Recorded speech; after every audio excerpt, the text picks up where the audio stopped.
Bismillahirrahmanirrahim. Assalamualaikum warahmatullahi wabarakatuh. Alhamdulillahilladzi arsala rasulahu bil huda wa dinil haq liyudhhirahu ala dini kullihi wa kafa billahi syahida. Allahumma shalli ala sayyidina Muhammad wa ala alihi sayyidina Muhammad. Amma ba'du. Para teman-teman sekalian, kembali lagi bersama saya, yaitu di sini saya akan mempresentasikan kemarin kan judulnya yaitu etika bermusyawarah. Nah, sekarang yaitu etika dalam organisasi. Nah, bagaimana sih etika dalam organisasi itu? Di sini saya akan sedikit menjelaskan tentang etika berorganisasi. Tentunya di sini pengertian etika organisasi yaitu etika organisasi adalah nilai-nilai moral yang menjadi pedoman perilaku, standar perilaku profesional dalam organisasi, prinsip yang mengatur tindakan anggota. Jadi etika berorganisasi itu salah satu norma yang ada pada organisasi, tentunya aturan-aturan dalam organisasi. Itulah pengertian etika organisasi. Selanjutnya yaitu ada pentingnya etika organisasi. Nah, mengapa sih kita itu sangat penting beretika dalam organisasi?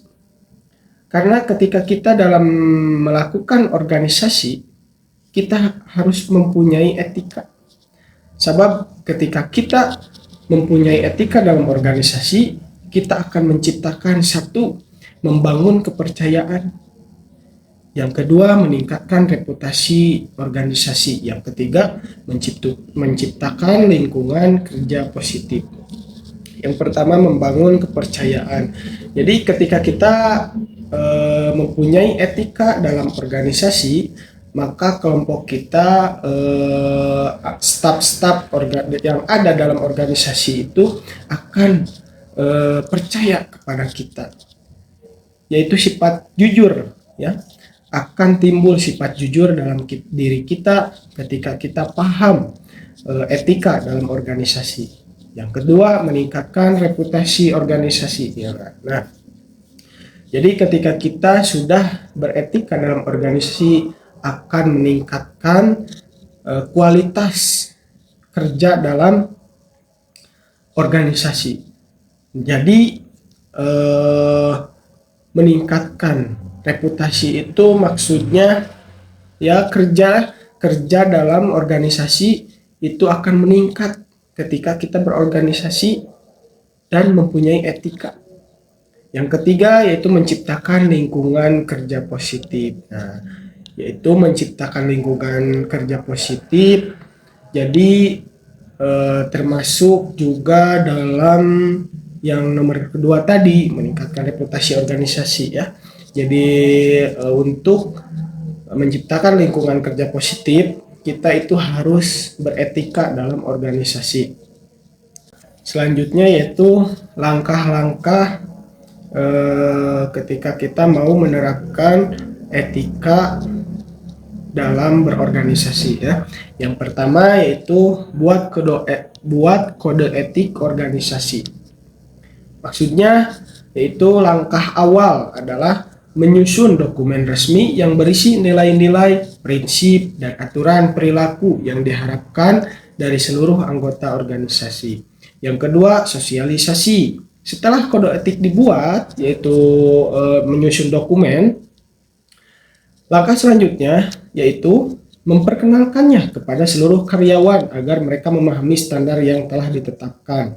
Jadi ketika kita sudah menyusun dokumen, kita alangkah baiknya menyampaikan suatu dokumen tersebut ke dalam organisasi supaya ya tadi mereka dapat memahami apa yang sudah ditetapkan dalam organisasi. Yang ketiga, evaluasi berkala. Melakukan peninjauan secara rutin untuk melihat efektivitas penerapan etika dan melakukan perbaikan jika ditemukan kendala atau ketidaksesuaian.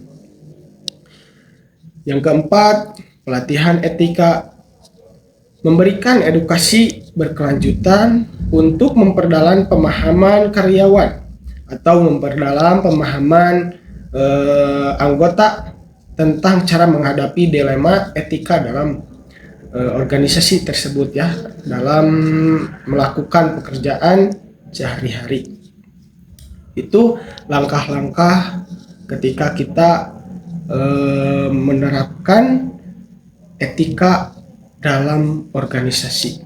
Selanjutnya ada tantangan etika dalam organisasi. Sebuah organisasi ketika kita mau menerapkan suatu yang bagus ya, suatu yang kebenaran, pasti ada tantangannya. Ya, di sini saya akan sedikit menjelaskan tentang tantangan etika dalam organisasi. Yang pertama yaitu konflik kepentingan. Nah, konflik kepentingan adalah situasi di mana kepentingan pribadi bertentangan dengan kepentingan organisasi. Maksudnya ketika kita ada kepentingan pribadi ya, terus ada di organisasi juga ada kepentingan. Nah, kita akan berkonflik, kita akan berdebat, mana ini yang akan didahulukan? Apakah kepentingan pribadi atau kepentingan pribadi? Itulah tantangan etika dalam organisasi. Kan sama-sama penting ya. Organisasi itu sangat penting untuk memajukan dalam diri kita. Juga kepentingan pribadi juga penting karena kita juga butuh waktu. Yang kedua yaitu tekanan bisnis. Tuntutan mencapai target yang dapat mengorbankan nilai-nilai etis. Yang ketiga, perbedaan budaya, variasi norma dan nilai etis antar budaya yang berbeda dalam organisasi. Jadi dalam organisasi itu semuanya tidak sama, pasti ada yang berbeda dalam budaya. Selanjutnya slide terakhir yaitu kesimpulan. Nah, kesimpulannya yaitu membangun organisasi yang beretika. Contoh, saya akan di sini manfaat bagi karyawan ya. Kesimpulannya dalam etika berorganisasi, manfaat bagi karyawan, lingkungan kerja yang sehat, kepercayaan dan kepuasan kerja meningkat. Juga manfaat bagi perusahaan dalam etika berorganisasi yaitu reputasi positif, loyalitas tinggi, dan berkelanjutan bisnis jangka panjang. Sekian presentasi dari saya. Mohon maaf bila ada kesalahan dalam penyampaian materi yang sudah tertera karena saya dalam tahap belajar. Mohon maaf sekali lagi, mohon maaf sebesar-besarnya bila ada kesalahan dalam diri saya. Billahi taufiq wal hidayah. Assalamualaikum warahmatullahi wabarakatuh.